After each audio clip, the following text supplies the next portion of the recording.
ride, teach, inspire. This is the Dropping Next podcast, brought to you by the Canadian Association of Snowboard Instructors. Hey everybody, welcome back to the Dropping Next podcast. I'm your host, Rob Whelan, and I'm joined here today in our digital studio by two women from Indigenous Women Outdoors. And I'll just give a brief intro to them, and then we'll get talking about what this organization is all about. In no order of significance, we have Aiyana Anderson-MacIsaac, who is the executive director with Indigenous Women Outdoors. She's a backcountry skier in the Sea to Sky area and has been working with their organization since, I think, 2022, starting out as a secretary on the board of directors, has done some leadership in backcountry safety programming, and now in her latest appointment as the executive director. We also have Sandy Ward, which is exciting. Sandy is a CASI alumni, is a level 3 Park 1, spent some time as an evaluator with the association, so definitely speaks our language.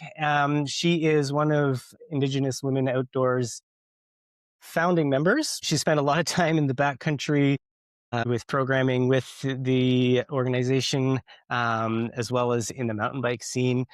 She's created some short films that feature Indigenous athletes, youth athletes, as well as all sorts of notable accomplishments in our industry. So really an honor to have you on the show as well, Sandy. We've been trying to nail this episode down for a while, so I'm super stoked that we can jump into it here. So to both of you, welcome to the Dropping Next podcast. Wow, thanks for the nice intro. I see that you're a skier, Aiyana, so you might be the first skier on our snowboard podcast. Really? Yeah, Well, it's an honor. Yeah. So let's jump into it. For the people who are not familiar with Indigenous Women Outdoors, maybe you could give us a little background about the organization and what it's all about. Yeah, I can Yeah. take that on as one of the founding members. I think that makes sense. The program came around, or the organization came about, because a friend of mine, Maya Antone, she had noticed that there weren't very many Indigenous people or Indigenous women in the outdoor industry, and she was hoping to change that. So she put up a Facebook post looking for other Indigenous women that were trying to get into the backcountry and splitboarding or ski touring. And of course, I was tagged in that, being the snowboarder from my nation. And I met up with Maya, and we hit it off over a beer in Squamish, and decided to create programming that would help not just get Indigenous women into these high-cost, high-barrier sports, but also to try to get women into training to become guides and to become instructors, and actually work within the industry, so we could change the way that the industry would perceive Indigenous people in the outdoors. And so we started out with the backcountry program, and we immediately realized that's a really high barrier sport to get into. It's not just the cost of the equipment, but it's the knowledge to get there. And so we realized that we needed to take a little bit of a step back and look at creating socials, so to get more experience on snow. And I think that's where the partnership with CASI kind of came in. And again, looking for those opportunities to get more Indigenous women working in the outdoors. Yeah, that's really cool. I didn't even really think about that. There's like a safety thing in the backcountry as well. Like, are you a backcountry guide, or do you bring guides along with you when you're out there? I'm in training right now. I've been going into maybe my 5th year. Injury, unfortunately, has taken a toll and extended my journey a little bit, but I do work as a tail guide for a couple of different backcountry outfits throughout BC. And with the IWO, I do kind of take on a bit more of a leadership role when we're going places. I'm allowed to teach ASTs, Avalanche Skills Training Level 1. So that allows me to get into simple terrain and kind of share my knowledge with the women in those areas. Very cool. Not a lot of splitboard guides out there, period, let alone women or Indigenous women. So that's a really cool thing that you're chasing there. I was just going to add, I think it's really special. The first backcountry programming that IWO ran in November of 2020, I was lucky enough to be a participant in that programming. And at that time, we were hiring guides to do the avalanche safety training. We had guides taking us out on our out days, and Sandy's just learned so much over the years and accomplished so many things, been certified, gone into such leadership roles within the outdoor industry that now we've kind of closed that circle. And she's teaching the AST ones and she's taking the split boarders and the skiers out. And I think that's something really special to note and definitely highlights what Sandy was mentioning about our mission, which is to get more Indigenous folks in leadership roles and working in the outdoor industry. Do you end up with like the same, like a similar group every time? Is it always new women? Like I know you mentioned that you do a lot of socials as well. Probably inside and outside of the backcountry. How does that all look? Yeah, we open up applications and it's a new set of participants for the intro programming every year.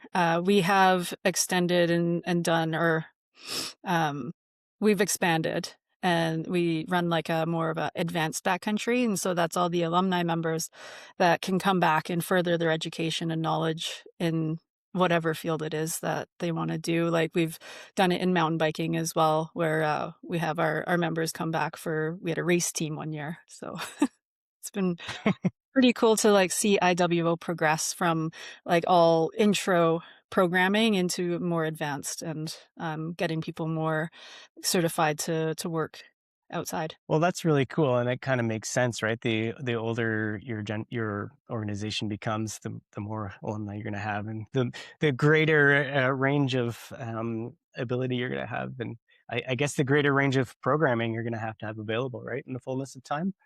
That's pretty cool. Um, we really dug into the organization quite quickly there. I wanted to give you each a chance to give the listeners a little bit more info on kind of who you are outside of the intro that I gave, and a little bit of your like background in the snow industry in particular. Yeah, I'm happy to go first. I feel like I have the least interesting story since it's not snowboarding, it's skiing, but um I mean, I love getting on the mountain and being out with everyone all the same. And yeah, my personal background is that my family is Cree on my mom's side from Whitefish Lake Nation in Alberta, and then Scottish on my dad's side. And I was born in Edmonton, but moved to Vancouver in 2002. And so we started getting on the snow quite a bit more then. And I started skiing a lot and really loved skiing. Got interested in the backcountry, and then that's when I joined the backcountry cohort with IWO. And I guess a few years before that, I actually did my CSIA level one, which is the CASI equivalent for skiing. So I did do a little bit of instructing and really understood how the programming sets you up to be a professional in the outdoor industry and gives you like so many different kinds of leadership skills and also improves your own skills on the snow. So I've had some exposure to the outdoor industry for sure when it comes to skiing, and it was really amazing to work with Cassie this year and help some folks get into some programming and get some certifications done. Um, yeah, that's kind of my background. I think Sandy's going to have a much more thorough and really exciting background when it comes to snowboarding. Well, we're happy to have a skier on the show. Let's be honest here. We are sharing the same slopes on the same mountains and experiencing the same joy. Yeah, I've been on snow my entire life. My parents made sure of that. My mom was in love with snowmobiling, so I actually came from a snowmobile family. I didn't actually step onto my first snowboard until I was 15, and that was kind of because um, all my friends were snowboarders. I grew up in Pemberton. A lot of my friends were from Whistler. I worked in Whistler Village, and one day I was just like, you know what? I'm gonna get a job. I'm going to buy a snowboard and I'm gonna try this thing out. And I did. Loved it. Broke my wrist the first day, but that didn't stop me.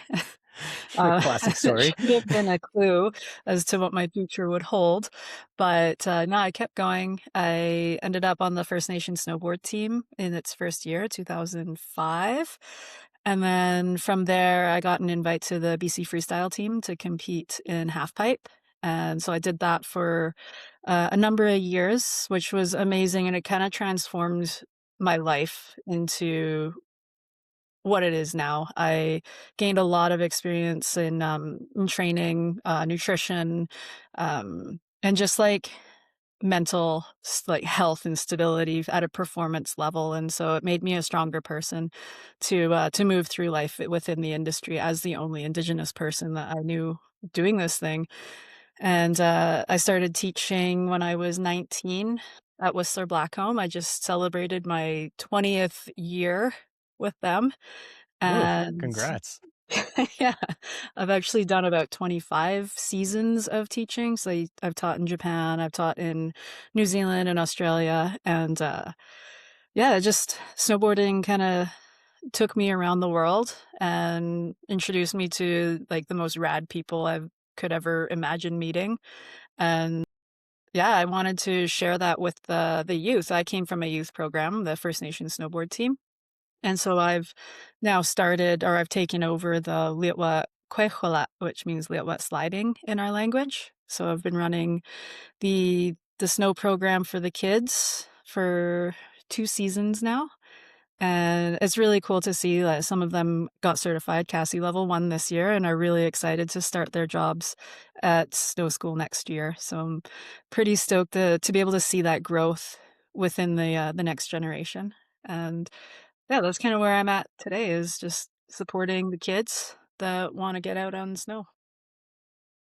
Well, that's amazing. Well, thanks so much for your contribution to the industry and all of those different facets, but especially, at Cassie, we're passionate about bringing up youth and, getting younger people certified and working in the industry and, just falling in love with snowboarding beyond sport. I find this beautiful thing where you find your community within a sport and it becomes more it almost defines us in a way. Another thing at Cassie that, well, I guess in life in general, but we ask the question why a lot. With Indigenous Women Outdoors, what's the big why? This, was just in a open gym, like, kinda mental training session with Arc'teryx, and they were talking a lot about, we know what we do, but why do we do it? And that's the Hmm. passion, and so I believe yeah, IWO, we run programming to get Indigenous women outdoors, but why? And that's probably the most important thing. And, like, growing up as the only snowboarder within my nation well, I wasn't the only one, but I was just known for it because there was nobody else as passionate about it as I was. Like, I wanted to find that community, and I think that's why IWO is running, is to find that community that not all of us have, and that can mean, yeah, a community in the outdoors, but it could also mean a community of Indigenous women, so we're learning about our indigeneity on the land, and I think that is a huge reason of why IWO is IWO. But Aiyana, you're participant, now executive director. So yeah, speaking from my personal experience as a participant, community really is at the core of the why. And I found out the why through participating. And I think growing up in the ski industry, I was surrounded by a lot of people, but not very many Indigenous people. Going out to the programming with IWO for the first time was the first time I was on snow with other Indigenous folks. And I didn't realize that my culture and what I grew up knowing with my family could exist in the outdoor industry as well. They felt like kind of two separate worlds. And then coming together with IWO, I realized no, those worlds actually fit very well together, and it's important for Indigenous folks to find community in the outdoor industry, um, to get that invitation to feel welcome, um, to be allowed to step into these leadership positions and work with the greater outdoor industry. But I think it really starts with forming that community, and making folks feel really, really safe on the snow culturally, um, with each other. And then that just allows folks to blossom in the programming.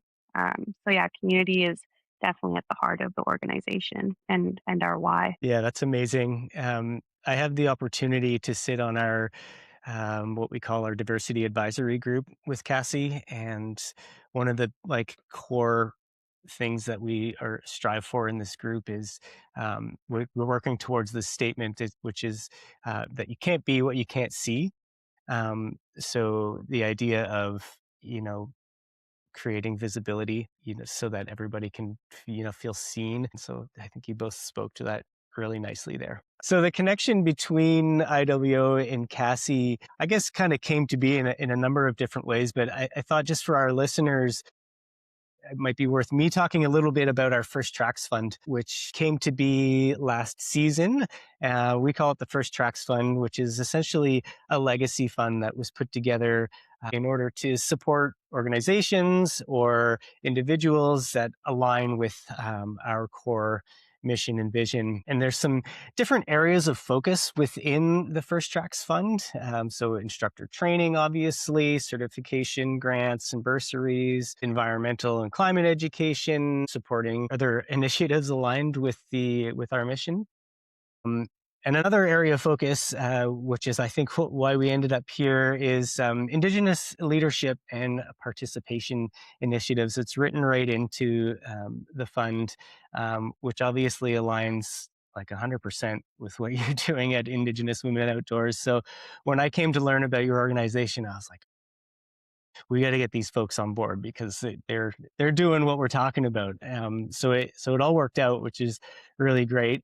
And so we were able to support some members of your community on a CASI Level 1 course last year to certify some instructors within your community, which we love. That makes us feel really good to be able to be, a small drop in the bucket. But I'll kind of hand it over to you to speak to kind of our connection between our two organizations from your perspective. Aiyana, I think you did a lot of the work in coordinating that, so thank Yeah. you. Yeah, I think when you and I spoke, Rob, about the First Tracks program, or Legacy Fund, uh, it totally made sense. The purpose of having that program and our mission definitely align, and um, getting interest was not a hard thing to do. A lot of people want to improve their skills, but also become employable, and we want to create opportunities for employment, but also leadership for Indigenous folks. And I think that this was just a perfect marriage of like two really great missions coming together. The folks that went through the programming is definitely I think a big step for the group going through such like professional programming. But they learned so much. And I think them being in a group together really made a difference. Like I said, or what we've been talking about, creating community and getting Indigenous folks together is kind of like the first step to creating safety for people to allow themselves to try new things. And I think having we had 5 folks go out for their level 1, having them be in one group together with the CASI instructor, um, was the right call, and I think it allowed everyone to push themselves and really do a good job in the program. And I know people were celebrating at the end. They're really happy that they were able to do that together. Hmm. So I think it was impactful that we got to get so many folks out together as a group. Yeah, that's really cool. There's a certain amount of comfort, right, in being surrounded by your people when you're trying something hard. Hmm. Uh, yeah, so that's cool that they had that opportunity to do that together. Speaking of community, what are some of the commitments that IWO has made to building community? Yeah, I think some of the commitments are, respecting each other's cultures. We have Indigenous folks coming from a lot of different communities, but we do have some shared outlooks on life and how we respect the environment around us. So I think that we're committed to bringing a community together that's um, culturally safe, but also respectful of the environment that we're in. Um, and we want to advocate for them to be leaders in their communities outside of sport and within sport. And we're committed to just uplifting our participants as much as possible in whatever ways they need, be that leadership, be that career wise, be that just to get out and have community and have fun together. So I think that those are our core commitments as an organization.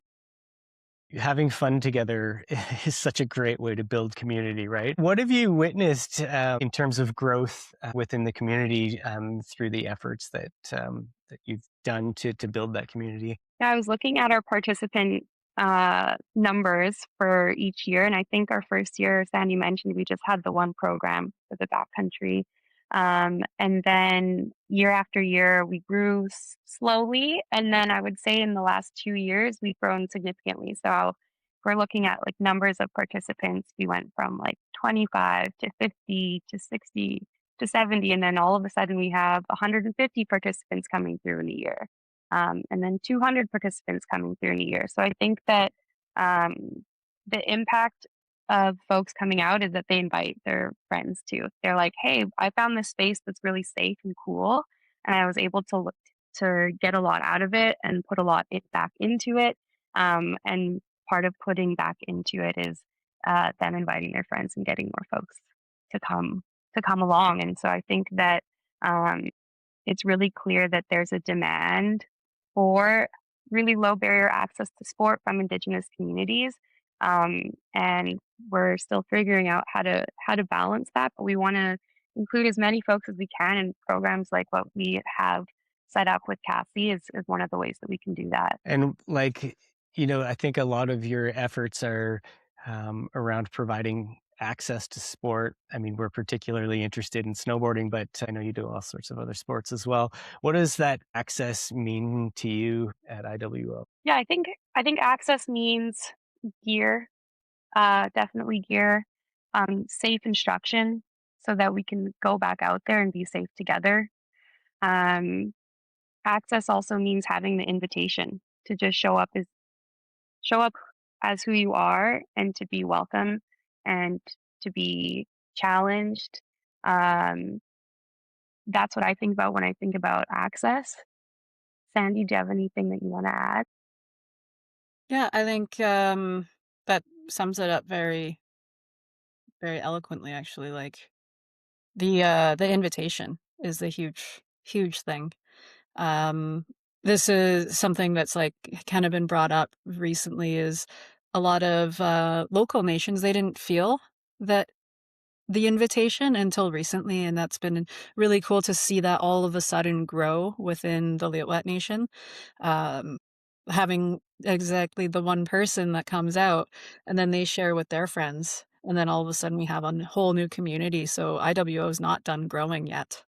We we have so many more women that are interested, but just haven't heard of us yet or don't really understand the space, and so, as an organization, I think it's important, and what we've been working on is making sure that, everybody has the invitation.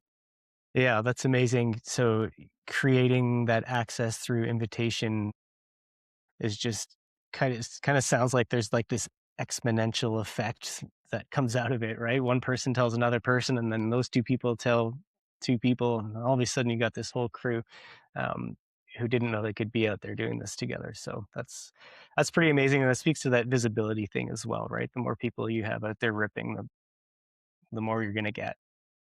It's just the way it works. That's pretty rad. Um, it sort of bleeds really naturally into the next question here about generosity.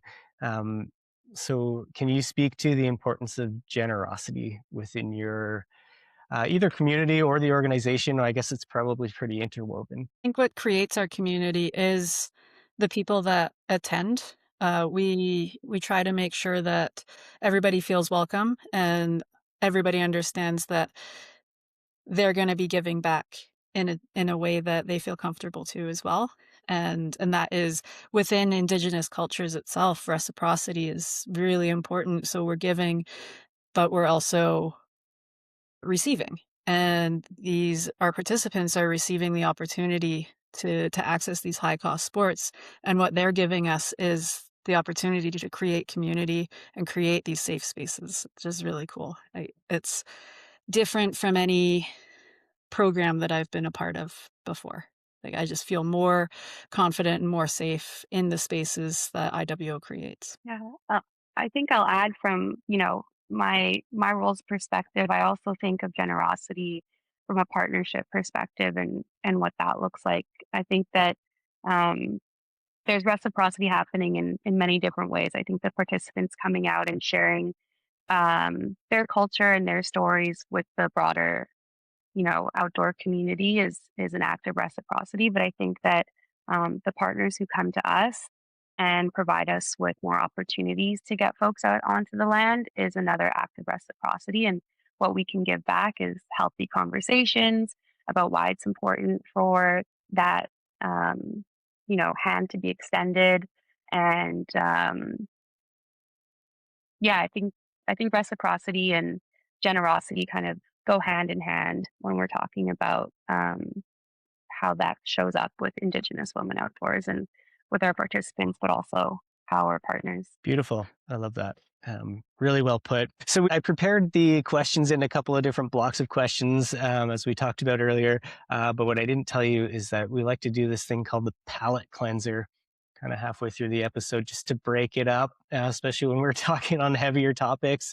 So in not related whatsoever, just for fun. I got 3 kind of quick questions for each of you to answer. Number 1, sketchiest mountain experience. It was up the Duffy. Before I knew anything about, well, I'd done the avalanche skills level 1, but that's about it. And I was just very much relying on the other people in my party. And we started out late, which was a red flag, in the spring especially. And we were this was the first time touring with this one person. So we didn't know their fitness level. Another red flag going into what we know of as a pretty challenging or complex terrain for the first time with this touring partner. And so these things kind of came together, and we ended up in a slide path in midday on a south face with a ton of overhead hazard, trying to move as fast as we could to get across it. And we managed, we got across, but within 5 minutes, there was a slide in the path. And we were like, okay, um, let's get out of here. But the safest way out was to keep going up to the lake, across, and then down into a more, um, simpler terrain. And so, yeah, I think that was probably my biggest close call in the backcountry. Oof. Well, we can learn from that moment. Hey. Okay, thanks for sharing. What about you, Aiyana? Well, I'm pretty risk averse, I would say in general. So I'm definitely pretty careful about the terrain I go into, and it's usually pretty simple in the backcountry. But we did have a day as a group with IWO with a guide, where the weather was just like so gnarly, so rotten. Like icicles were forming off of our guides' like ears and beard, and we couldn't see anything. And I think we were all really struggling on the uphill. And we got to, I suppose, the summit, but we couldn't see that that's where we were. And I think we were all pretty scared and freaked out, but we're all very new and fresh to this environment. The guide was totally fine, but we're like, no, we're going to be stuck up here forever. We're never getting down. Like, this is it. Like, say your goodbyes, finish your snacks. Like, this is, this is it. And then the sun broke and we were totally fine. So that's probably the sketchiest I felt on the skin track, just being new and, you know, trusting the guide, but then looking at my fellow participants and not agreeing that we were safe. But in the end, we were totally safe. But that's probably the sketchiest it's gotten for me. Like I said, very risk averse. I'm not going to try anything too intense without the right conditions. So Well, there's nothing wrong with being risk averse, let's be honest. Cool. Second question, and a little less heavy, perhaps. Favorite place to go and when you need to take a breath? now, my new patio in our tiny house that we just moved to. I love waking up in the morning and sitting out there and listening to the birds and the wind in the trees and the rumble of the waterfall that's kind of far off and just the views. I just love being in my home territory on the land that I grew up on. Loving Hell it. yeah. Good answer. I love that. I was thinking like we have some summer spots and winter spots. I've grown up in Vancouver, so I think there's a spot off Lighthouse Park. You can kind of create your own path to some of those rocks, and I think just sitting there and looking at Howe Sound and Bowen Island and watching the sunset is really where I like to disconnect and take myself. Disconnect. That's probably the word I should have used. Nice one. Okay, last one. Best inclement weather to watch from your living room window. Any kind of storm that's hitting the mountain. Like, it's so cool to see how the clouds form and how they react to the mountains and how, like, it's just so cool to see, like, you can tell that it's pouring rain up there or dumping snow, but in the valley, it's not there. Sometimes it's like that, and it's so cool. And, of course, thunderstorms. Yeah, thunderstorms are always up there. Yeah. Um, yeah, I think it's when I see that it's snowing on the local mountains in Vancouver. I have a really nice rooftop I can go up to, and if it's raining, sometimes I just go up to see like is it also raining on the mountains? And if it looks like it's raining there, hopefully it's snowing there. And then I go on the apps and like go on the webcams and see if there's actually snow happening there. But that's my little city view. Nice. This past season, it was just rain up there, right? It's a lot of rain. Yeah. Yeah, it's a little bit disappointing, but you're still looking, still hoping. We had some snow days and that checked the box for me. Yeah.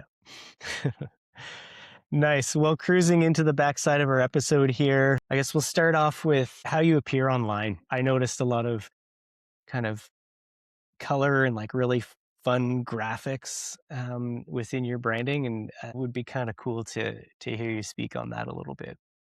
Yeah, I think so. Maya took on kind of like the brand identity and website work when she was still in the role of executive director. And I think we can all say she did an excellent job, but she worked with a really great developer who, really let us try to tell our story with like the icons we use, the colors we use. And I think our story is that connection to land. And so lots of like colors that you would find in nature, greens and reds and browns and blues, and we took a lot of inspiration from our logo as well.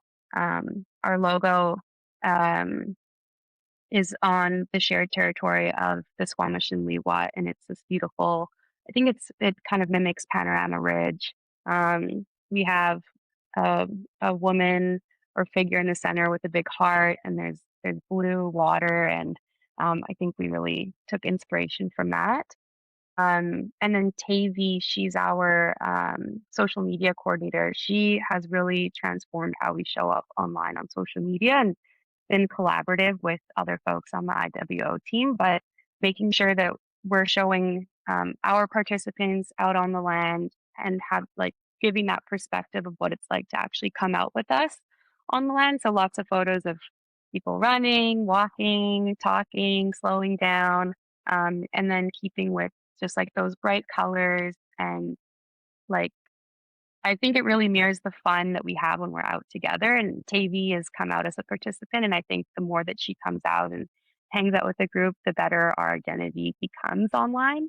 That's kind of the background on why we look the way we do online. Yeah, like it really works so well. Like whenever one of your posts come up, it's just unquestionably yours, like there's I've like a heard that before. Yeah, silhouette of a tree or some element of the outdoors, like really, really simplified, but in a way that's like really tasteful. And I, knowing about your organization, like does such a good job at explaining what you're all about in a really simple way. So yeah, it's pretty cool. I appreciate that. So you spoke to your team there a little bit. You have a reasonable sized team or a big team. I don't know. I guess it's all perspective. Um, but I'd be interested to know how you built out that team and, how you've come across these great people that define your organization. Yeah, I mean, Sandy can probably speak to more of, the beginnings, but they started out as such a small team. It was just you and Maya. And It I mean, started out how with did you end up Maya, recruiting the first couple folks? Yeah. and it grew into Maya, Melissa, Michelle, and I, and Matt Voost. Randomly. So we had this one guy, but it's just like remember the first IWO outing that we had. We went all the way to Kamloops to go to this Indigenous Youth Mountain Bike Festival. And I guess that's where Matt came in. And the festival ended up being canceled, but we wanted to go anyways, and it was Maya's birthday. And that was kind of, I guess, the moment where we were like, whoa, this is really cool. We've actually got a bit of a team, and it's not just Maya and I anymore. There were four of us, and it was really just such a fun trip, and kind of like eye-opening that we're actually an organization now. It's not just two friends like going at this and creating random programming. We actually have the support of a bit of a team. And then yeah, it's grown so much since those days. Yeah. So I feel like Melissa, Maya, Sandy, Michelle kind of laid the foundation for what our team is like today. So we've kind of built out a team where we have some program leads. We have our board of directors, and the board of directors really help guide me and Sandy and the other program leads to keep growing in a sustainable way, to keep offering programming that's culturally relevant and that makes sense for our participants. Um, so yeah, we have a growing team. We still feel small because it's mostly volunteer based, but we have a great solid team that really has a really clear idea of the direction we want to go in, and I think that's lent to the growth we've seen in the past couple of years. So Hmm. um, yeah, but I loved hearing that, Sandy. It's the early days, and it really did set the foundation for what we have going on today. Having a strong volunteer base just speaks to the passion that exists right within your workplace or whatever you want to call it. We have a similar structure at CASI. So it's kind of as you were speaking about your team, I was feeling like a lot of parallels of how things come together. And it got me to thinking about collaboration, and often we're sharing ideas as a team, and I'll say something and people, let's do it this way instead of that way. Oh, that's great. And this is why we're a team. Right? We can't just Mhm. be one person making decisions. When you come together to make decisions, is where the strength in your group comes together, right? So, can you speak a little bit to collaboration and how, what that means to your organization and how you do things? Yes, Sandy, did you want to? I wasn't sure if you wanted to take it or not. No, I think in recent years, like, you've definitely organized most of the collabs that we have with brands.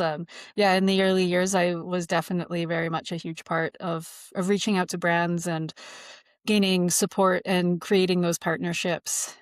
And yeah, and I think a lot of the collaborations that we've done in the past are still very much alive and well. And I think that speaks to the organization's ability to give back just as much as we are receiving. Yeah, I agree. I think that, like we spoke about earlier, making sure that if there's a collaboration extended to us and we're benefiting from it in some way, that we provide some benefit back to whoever we're collaborating with. I think we also do want to make sure that we're mission aligned with whoever we're collaborating with, and being intentional about that. We gain some pretty long term collaborators, like Sandy mentioned. Um, yeah, so once we do some work together, it usually keeps going for years following, which I think speaks a lot to the value that not only we get out of it, but our collaborators as well. That's really great. At CASI, we often will say that we are an organization of snowboarders for snowboarders. We're our entire staff snowboards, and, so we really are aligned in more ways than one. And in your organization, you're all female and Indigenous, which is really cool. And I thought I'd give you the opportunity to speak to the power that that holds within your kind of daily work. I think it's really important that we have other Indigenous women in leadership roles within our organization because we know what what we want. We know how to support each other, and especially a lot of our program leads or our board of directors have all come through IWO as participants. And I think that's really important to have in our applications, like seeing that they have actually seen our programming and been a part of it and really enjoyed it to the point where they want to be involved. And that's kind of how we pick our leadership roles within the organization is just how they have shown up for IWO at our events, gives us a really good idea of how they're going to support our programming in the future and how they're going to represent IWO as an organization. Yeah, there's a lot of genuine, wanting to be a part of it, right? That comes from that. I think that's really cool to hear you say it that way. Reading, I'm going to read this. I saw this on your website when I was digging a little bit, and you've spoken to it a little bit already, but I have a bit of a follow-up question. Anyway, it reads, "Our partnerships are grounded in reciprocity, where giving and receiving go hand in hand."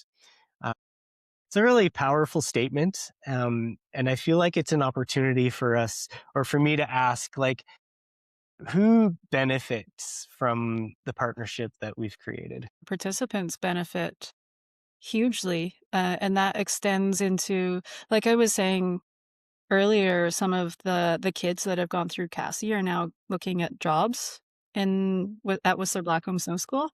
So it's not just like them that is benefiting, it's the snow school is benefiting. The outdoor industry is benefiting because all of a sudden you're going to have Indigenous instructors. And the way that I teach a lesson at Whistler Blackcomb, it isn't just about snowboarding. I love to tell people the stories of the land. And so Whistler Blackcomb is now getting an even closer, intimate experience. Like the participants in my lessons are getting that intimate experience of connecting to the land that they are visitors on. And I think that speaks volumes for the entire outdoor industry. If we have more Indigenous people in leadership roles, you're going to have a different experience. And so I feel like a lot of people are benefiting from the partnership. Cassie is, we're here. Aiyana and I are here to put the voice out that Cassie is helping us and has created these experiences and opportunities for our participants and in hand experiences for the general public. When we start to see Indigenous people being hired into guiding or instructing roles. Like, beautifully said. That was awesome. And all I could think about was something that you'd said earlier in the episode about working with groups that are mission aligned. And all of the product of the efforts here in getting new people certified to teach snowboarding is obviously, our mission.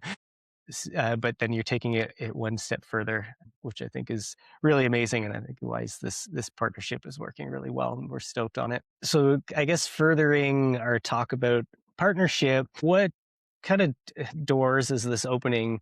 I guess short term, but also long term. I think in the short term, I mentioned earlier, the group that went through the CASI programming really learned a lot, not only about instructing snowboarding, but how to show up, professionally in the outdoor industry in a way that they hadn't experienced before. So I think in the short term, it's like gaining that confidence that, okay, I have the tools and the skills to pursue a job in this field. And then I think those longer term impacts are, yeah, visibility of Indigenous folks in these leadership positions for youth to see, and then be inspired to take courses on their own to work in the industry. It's sharing Indigenous knowledge and ways of being in the outdoor industry as leaders in the industry.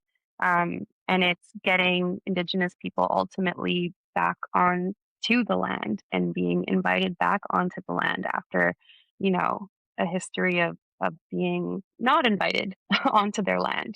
Hmm. Yeah, that's really cool. And I like the way that you explained that because I know that impact is one of your core values, and something that you're working towards within your programming. So it's neat to see the stories sort of come together in that way. And again, like I said earlier in the episode, just to be a small drop in the bucket towards that impact is a really cool thing. We've talked a lot about skiing and snowboarding on the episode, but I know that your programming extends far beyond the winter season. So I thought I'd give you the opportunity to talk a little bit about other programming that you're doing and how that differs from snowboarding in terms of its impact on your community. Yeah, we run a lot of different programming throughout the year. Rob, you and I talked about earlier, it seems like every season we have programming running. So there's not really a big break in the year. Um, but we are grant funded primarily.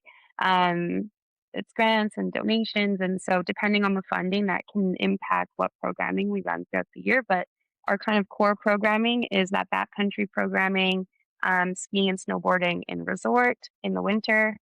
Sometimes we do snowshoeing if the year allows. And then in the spring, summer, and fall, we're doing mountain biking, trail running, hiking, rock climbing. We did some sailing last year.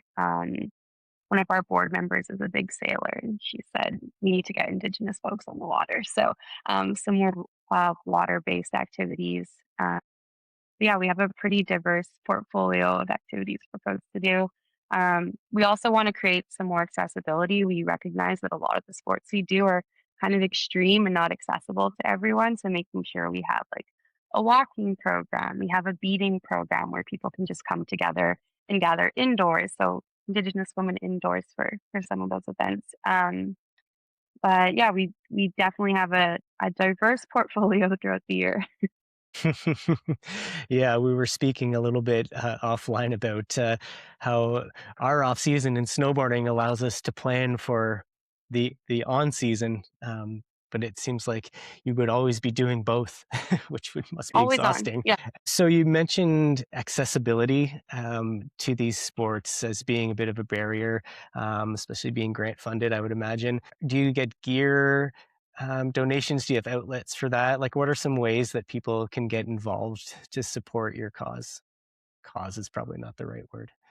I mean, there's lots that can be done. I think um, we talked a lot about that invitation and what does that invitation look like. And sometimes that is in the form of providing gear. So partners who can provide, runners or running vests for our running program, for example, or harnesses for our climbing program. For skiing, it might be providing passes so that folks can go up. So yeah, gear is a big one. Donations and funding so that we can pay our program leads and volunteers, give them honoraria when we can.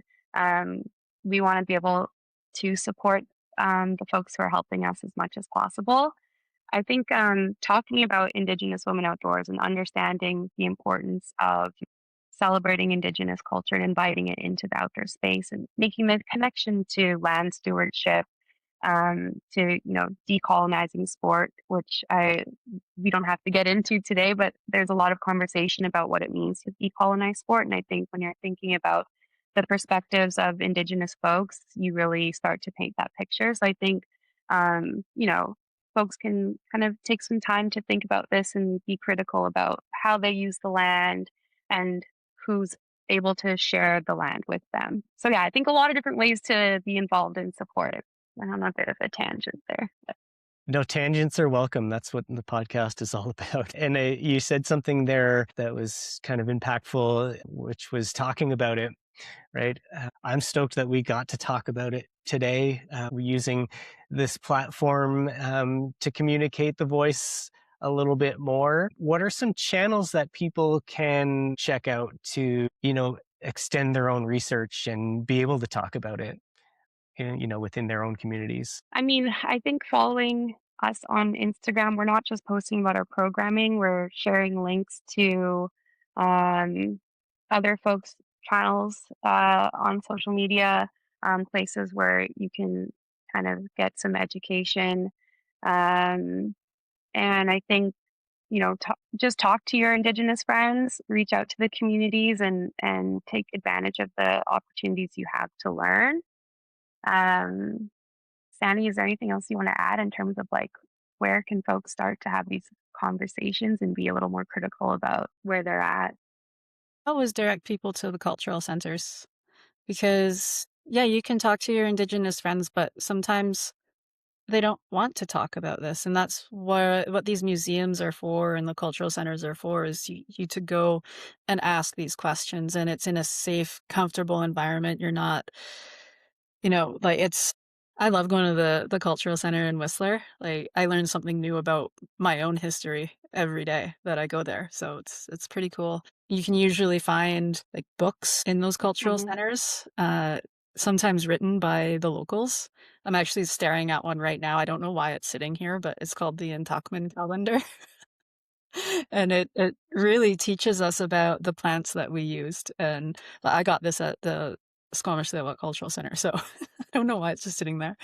Well, that's amazing. Thanks for sharing those outlets that people can further their own education. I think that that's really important in the grand scheme of the conversation. So, what's next for IWO over the summer into the coming seasons? I don't know. Choose your own adventure on this question, I guess. Yeah, I think again, you and I talked maybe a little bit about this offline, but I think for myself, I've been in the role of executive director for just over a year, and we saw a lot of change within the organization throughout that year. Just having someone available full time to kind of help support and guide and make sure our foundation is really solid.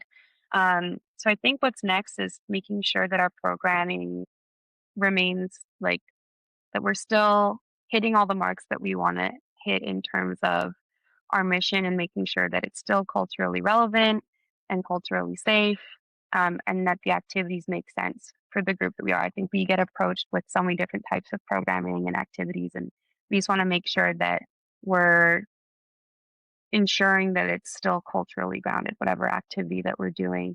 And yeah, like Sandy and I said, there's more and more folks who want to join IWO, and I think what's next is just making sure we can sustain that growth and sustain the support that we do give to our participants, because we want to make sure if they're interested in becoming leaders that we can provide them with some training and resources to kind of thrive in the outdoor industry the way that they'd like to. So I feel like, yeah, that's what's next, is just thinking sustainably about how we keep growing and connecting folks and creating community. Sandy, I don't know if you have any big, bold ideas for what's next.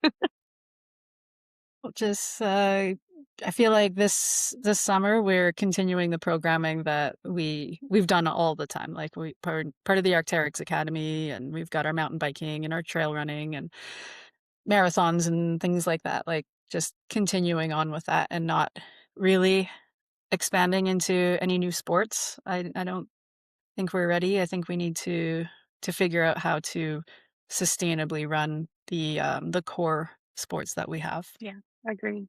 Nice. Well, keep doing what you're doing because it's awesome. Summer solstice comes on Sunday. So enjoy the changing of the seasons. I know I'm enjoying digging into summer sports and everything that goes with that. It's a really beautiful thing. Thanks so much for coming on and sharing about your organization and your community and having a conversation with me and our broader audience within CASI. That was really special. So I really appreciate the time that you took to do that with me here today. To our listeners, thanks again for tuning into another episode of Dropping Next.